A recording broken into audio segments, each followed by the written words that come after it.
it's important to note that the state of Illinois never asked for our case to be dismissed. Our equal protection claim, they never asked for it to be dismissed. The judge did it on his own motion. So once we argue on Wednesday, the judge is going to have to make a decision on whether he's going to change his mind and put the case back in play in the circuit court so we can do discovery, which is what we're asking, or he's going to deny our request. And if he denies our request, we're going to go to the appellate court. That is attorney Tom DeVore. Chatted with him yesterday about a court hearing he's headed to this afternoon down in Effingham County to try and reinstate his gun ban challenges. He had more than 7,000 clients who had temporary restraining orders in place for a lot of last year, until a separate case was heard by the Illinois Supreme Court, and the Illinois Supreme Court ruling against State's Representative Dan Calkins' challenge.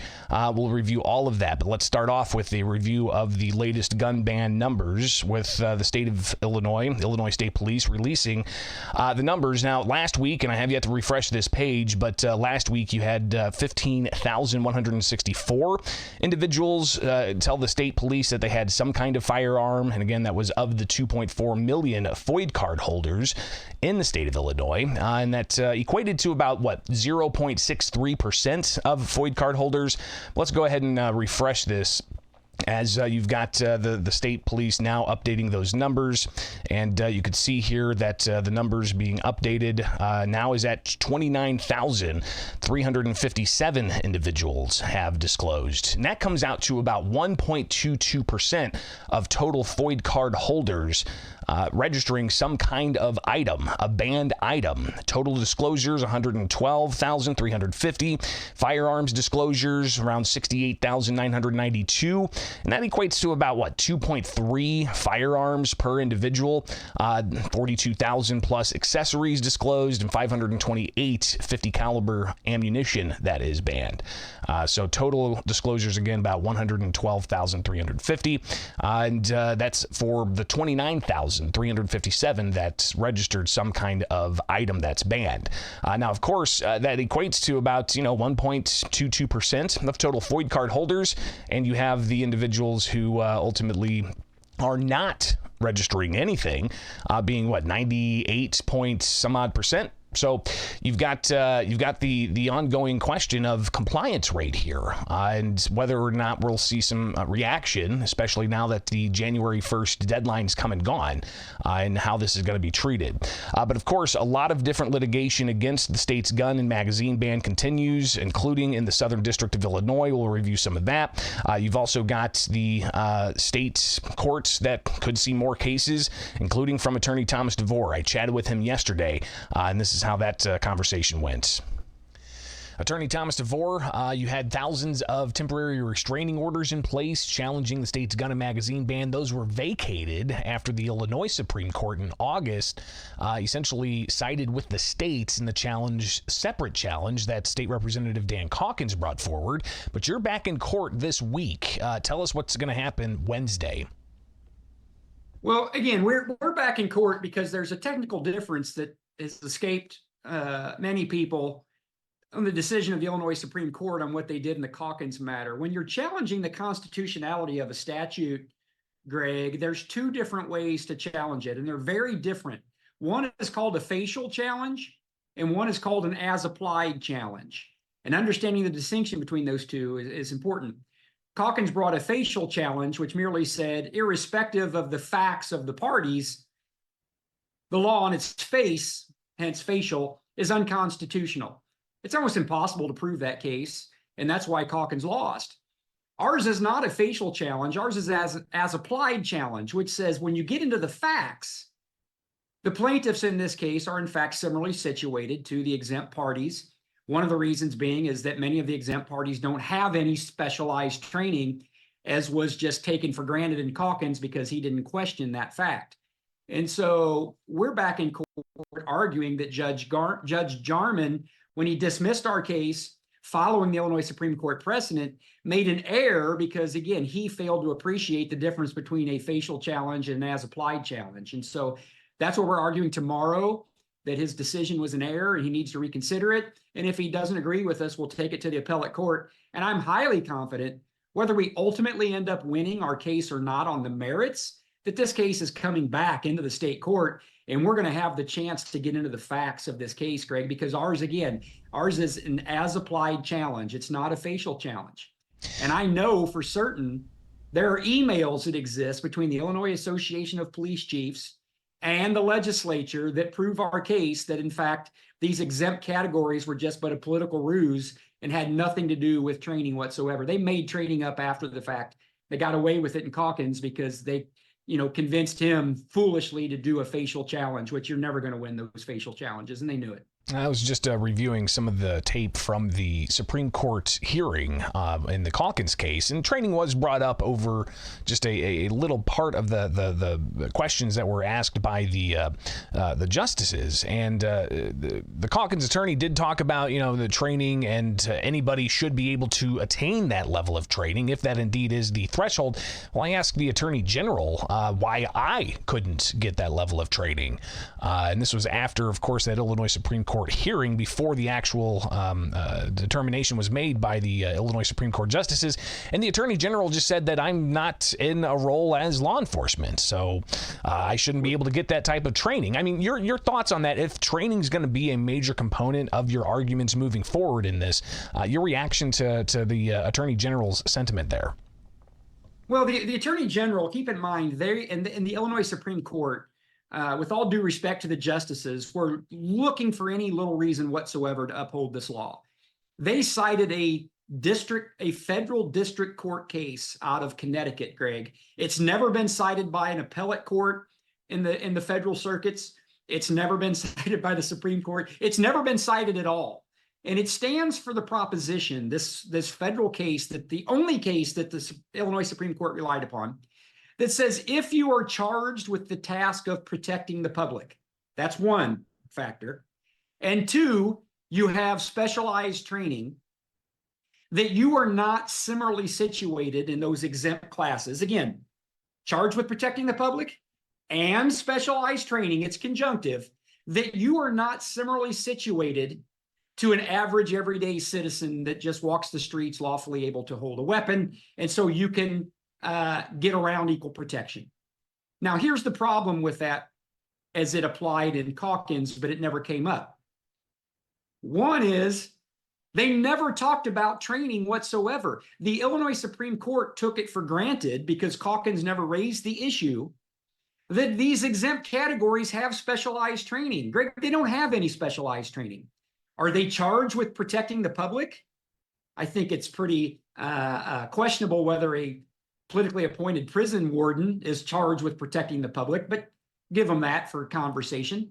What is their specialized training that differentiates them from the public? They don't have any, Greg, and we've provided documentation to support that. The Illinois Supreme Court just accepted it as conjecture that these exempt categories had that training coupled with their duty to protect the public. And if you look at the Calkins case, again, the Supreme Court's ruling, I don't necessarily disagree with, because a facial challenge is almost impossible for a citizen to win. But where the Supreme Court did err, and I'll raise it when I get there, is that there was nothing in the record of Calkins, nor is there in the record of our case, Greg, to support the proposition that the exempt classes have any specialized training. Because in Calkins, there was never any affidavits filed by the state. There was never a verified pleading filed by the state. There's not one bit of evidence in the record, other than a lawyer arguing, which is not evidence, that these exempt categories have specialized training. They don't have any specialized training, the ones that we were able to get the documents on for the prison wardens. They got a little bit of training with a handgun, similar to a conceal and carry holder. And in our case, the state of Illinois, the lawyers argued over and over that these exempt categories have training, specialized training in the exempt banned weapons. It's not true. It was a lie when they said it in the courtroom. It's a lie as we sit here today. And so even if you're willing to follow the precedent from this one federal case out of Connecticut, says it has to be a person who has been publicly charged to protect the public, and they have specialized training, then and only then is there a facial issue on a facial complaint. But we're arguing, again, as applied, that says the training doesn't lie with these exempt categories because they don't have any training in the exempt categories. We've proven that, at least enough to get past a motion to dismiss. And we have people that have just as much training as these prison wardens, being conceal and carry training, which is an equivalent of what they have. And again, the court cannot dismiss our case without us being allowed to get into the facts that we want to get into, because we're not making a facial challenge. And that is reversible error for the circuit court to say your case is over, you can't never win, because we're not making a facial challenge. That distinction is significant. So obviously for Wednesday, 1 o'clock in Effingham County Court, correct? Correct, sir. So what's the timeline after that? Is this just a status hearing, or is it going to be another date in the future to hash out these details and really get to the merits of all of this? Well, it depends on what the judge does. Again, as you're aware, Judge Jarman dismissed our case with prejudice without anybody even asking him to dismiss it. It's important to note that the state of Illinois never asked for our case to be dismissed. Our equal protection claim, they never asked for it to be dismissed. The judge did it on his own motion. So once we argue on Wednesday, the judge is going to have to make a decision on whether he's going to change his mind and put the case back in play in the circuit court so we can do discovery, which is what we're asking, or he's going to deny our request. And if he denies our request, we're going to go to the appellate court and saying that he made an error by throwing our case out on our as-applied challenge because there's no facts in the record.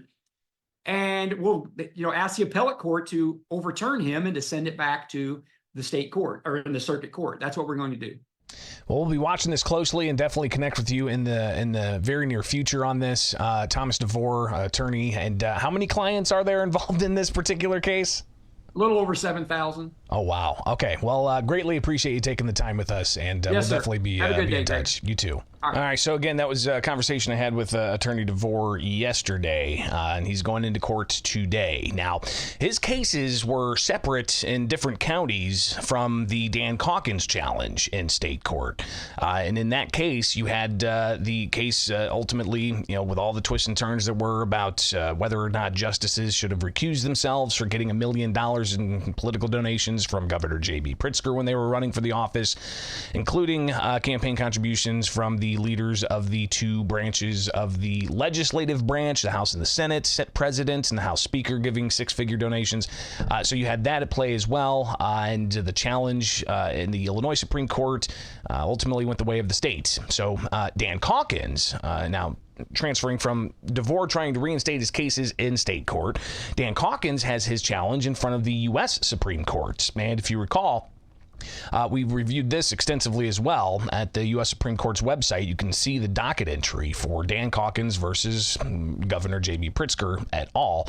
And you had the application made, an application made for writ, and that was denied. But if you look at a different document here for the U.S. Supreme Court case that Dan Calkins has brought forward, you do see that that has been distributed to conference, and the conference expected tomorrow on the 5th. So we'll be watching to see what kind of report comes out, because of course those reports are made after they do conference. So maybe they take this case, look at the overview, and say, all right, well, we will maybe make some kind of determination moving forward on this. So we'll be watching that closely in the U.S. Supreme Court. But also you've got in the Southern District of Illinois some developments in that case on the Fifth Amendment challenge against the state's gun and magazine ban. And I would encourage you guys, if you're not on X, follow me on X, because that's where, outside of the live show, which I do on my own time before I go to my full-time gig, when I'm at my full-time gig, I tweet out some of the updates that ultimately I'm reporting on, and been tracking the Southern District case in Illinois. As we talked about yesterday, tried to say, we want to delay filing a response.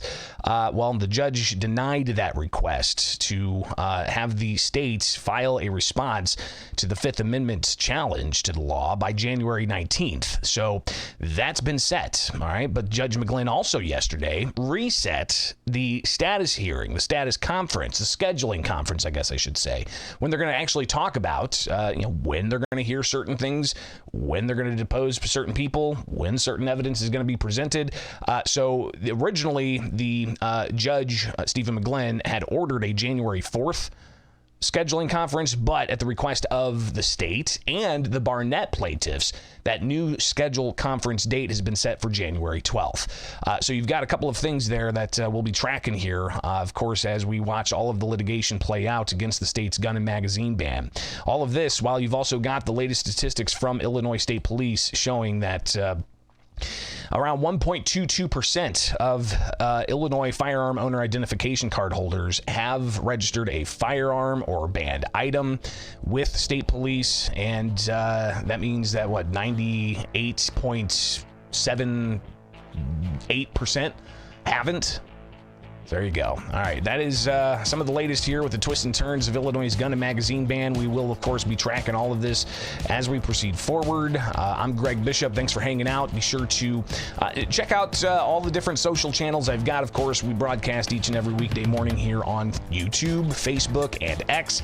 You can catch clips of the program on YouTube. Like, subscribe, hit that notification bell. You can also support the program by sharing it with your friends, or, hey, check out some of the merchandise below. All right, so stay tuned. Always more to come here with Bishop on Air each and every weekday morning. Thanks for hanging out with me. All right, stay tuned. We've got plenty more. Of course, you can stay plugged in with Bishop on Air. Just hit that like and subscribe button and smash the notification. I guess that's what all the cool kids say anyways. All right, we'll be back.